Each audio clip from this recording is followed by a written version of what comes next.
लोकतंत्र में सत्ता की साझेदारी क्या होती है, इसको समझना है। लोकतंत्र में सत्ता की साझेदारी, लोकतंत्र में सत्ता की साझेदारी। मान लीजिए अगर आपके स्कूल का मॉनिटर अकेले सारे फैसले लेने लगे और किसी की बात न सुने तो आप क्या करेंगे? तो क्या होगा? अगर आपके मॉनिटर, आपकी क्लास का मॉनिटर अकेले सारे फैसले लेने लगे और किसी की बात न सुने तो क्या हो सकता है? इसमें झगड़ा होगा, अन्याय हो सकता है एक दूसरे के साथ, सब नाराज हो जाएंगे। इसी समस्या को रोकने के लिए लोकतंत्र में सत्ता की साझेदारी होती है। सत्ता की साझेदारी इसलिए होती है कि अ, कोई एक व्यक्ति अकेले निर्णय न ले सके या अकेले फैसला न कर सके, सारे फैसले अकेले न कर सके और सभी निर्णय अकेले न ले सके, इसलिए सत्ता में साझेदारी, लोकतंत्र में सत्ता की साझेदारी होती है। सत्ता की साझेदारी का आसान अर्थ, सत्ता की साझेदारी का आसान अर्थ क्या होता है? जब देश की शक्ति और फैसले लेने का अधिकार कई लोगों या संस्थाओं में बांटा जाता है तब उसे सत्ता की साझेदारी कहते हैं। जब देश की शक्ति और फैसले लेने का अधिकार कई लोगों या संस्थाओं में बांटा जाता है तो उसे सत्ता की साझेदारी कहा जाता है। उदाहरण के लिए, जैसे एक व्यक्ति के हाथ में पूरी ताकत नहीं होती है, किसी एक व्यक्ति के हाथ में पूरी ताकत नहीं होती है, सबको बोलने और निर्णय लेने के अधिकार होते हैं। इससे लोकतंत्र मजबूत होता है। इससे लोकतंत्र क्या होता है? मजबूत होता है।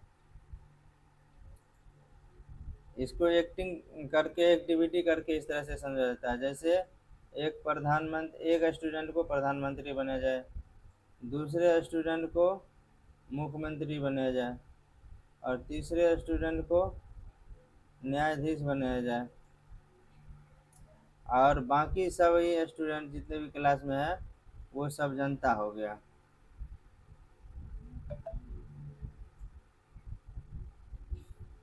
ये जो है अधिकार सब में बट गया। प्रधानमंत्री का अलग अधिकार है, अलग काम है, मुख्यमंत्री का अलग काम है, न्यायाधीश का अलग काम है, जनता का अलग काम है। तो क्या प्रधानमंत्री अकेले सब कुछ तय कर सकता है? प्रधानमंत्री अकेले सब कुछ तय नहीं कर सकता है। प्रधानमंत्री अकेले सब कुछ तय नहीं कर सकता। इसको इस तरह से कानून अलग संस्था बनाते हैं। कानून बनाने वाली संस्था जो है वो अलग होती है। कानून बनाने वाली संस्था अलग होती है और न्यायालय अलग काम करती है।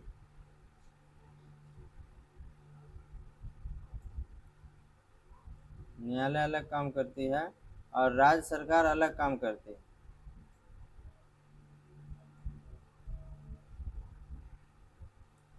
राज्य सरकार अलग काम करती है। ये सत्ता, किसी की सत्ता का साझेदारी का कॉन्सेप्ट क्लियर हो गया।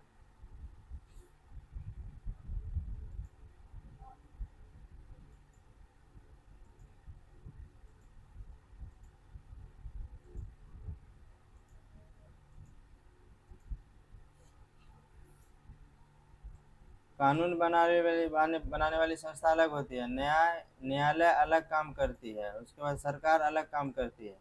यहीं से सत्ता की साझेदारी का कॉन्सेप्ट क्लियर हो गया। सब लोग अलग अलग काम करते हैं, सभी संस्थाएं। चार आसान ट्रिक में हम आपको सत्ता की साझेदारी समझाते हैं। सबसे पहला है सरकार के अंग। सरकार के अंग तीन अंग होते हैं, एक का विधायिका, एक कार्यपालिका, एक न्यायपालिका। विधायिका कानून बनाती है, कार्यपालिका कानून लागू करती है और न्यायपालिका न्याय देती है। तीनों सरकार के अंग हैं। इसमें संसद कानून बनाने का काम करती है,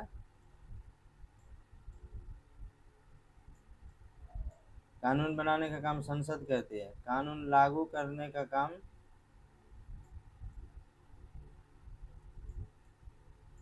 सरकार लागू करती है और न्यायालय न्याय देती है, कोर्ट न्याय देती है। कोई भी अकेले शक्तिशाली नहीं है, तीनों में से कोई भी अकेले शक्तिशाली नहीं है। उदाहरण 2, केंद्र और राज्य सरकार में साझेदारी। केंद्र और राज्य सरकार में साझेदारी, ये शिक्षा जो है केंद्र और राज्य सरकार दोनों मिलकर के शिक्षा के क्षेत्र में काम करती है। और पुलिस पुलिस जो है राज्य सरकार के अंतर्गत काम करती है। शक्ति बांटी गई है, यहाँ पे शक्ति को बांटना यही साझेदारी है। 3, सामाजिक समूहों में साझेदारी। सामाजिक सामाजिक समूह में उदाहरण जैसे महिला को आरक्षण देकर साझेदार बनाना, SC ST को प्रतिनिधित्व देकर साझेदार बनाना। हर वर्ग की भागीदारी जरूरी है।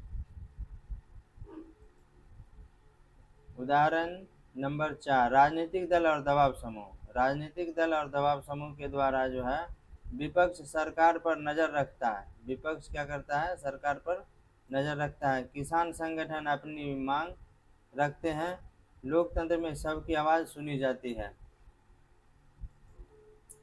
बेल्जियम और श्रीलंका का कहानी से आप समझ सकते हैं। बेल्जियम जो है अलग अलग भाषा बोलने वाले लोग बेल्जियम में है। सरकार ने सबको सत्ता में हिस्सा दिया। बेल्जियम की सरकार ने अलग अलग भाषा बोलने वाले लोगों को सत्ता में हिस्से दिया। सरकार ने सबको सत्ता में हिस्सेदारी दी, इसलिए देश शांत रहा। और श्रीलंका में क्या हुआ? एक भाषा को ज़्यादा महत्व दिया गया।